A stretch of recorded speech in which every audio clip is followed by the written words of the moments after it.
Kaliaganj state general হাসপাতালে চালু হলো মা ক্যান্টিন। মুখ্যমন্ত্রী মমতা বন্দ্যোপাধ্যায়ের অনুপ্রেরণায় কালিয়াগঞ্জ স্টেট জেনারেল হাসপাতালে মা ক্যান্টিন পরিষেবা চালু করল পুরসভা।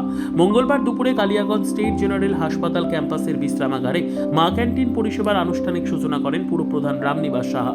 উপস্থিত ছিলেন হাসপাতাল সুপার জয়দেব রায়, উপপুরপ্রধান ঈশ্বর রজক, পুরসভার কার্যনির্বাহী অফিসার অর্ণব রায় এবং বসন্ত রায়, মনোজ সরকার, রথীন্দ্রনাথ গুহের মতো পুর কাউন্সিলররা।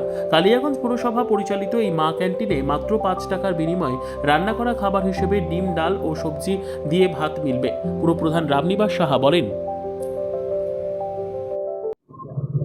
আমাদের মাননীয় মুখ্যমন্ত্রী মমতা ব্যানার্জি এই মা ক্যান্টিনের চিন্তাধারা আজকে না, অনেক দিন ধরেই আছে।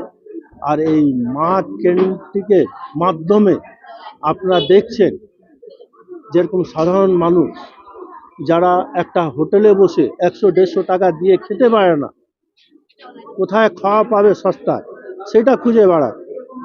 তার জন্য আমি এর আগেও বলছিলাম যে ভারতবর্ষের মধ্যে দেখবেন যে বাংলার চিন্তাধারা যখন করে তার অনেক বছর পর ভারতবর্ষে সেই চিন্তাধারা আসে।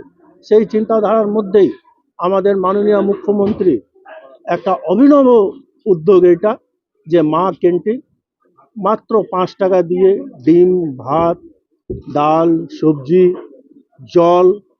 আপনি দেখবেন আজকে একটু হয়তো জলটা এখনো আসেনি, 20 লিটারের জার আমাদের এখানটা লাগা থাকবে। জলই জীবন। আমরা চাই প্রত্যেকটা মানুষকে বিশুদ্ধ ভালো জল খাওয়ানো। এই মা ক্যান্টিনের এই 5 টাকা ডিম ভাতের সাথে সাথে যাতে শুদ্ধ জলটাও খেতে পারে। ব্যুরো রিপোর্ট, উত্তর বাংলা সংবাদ।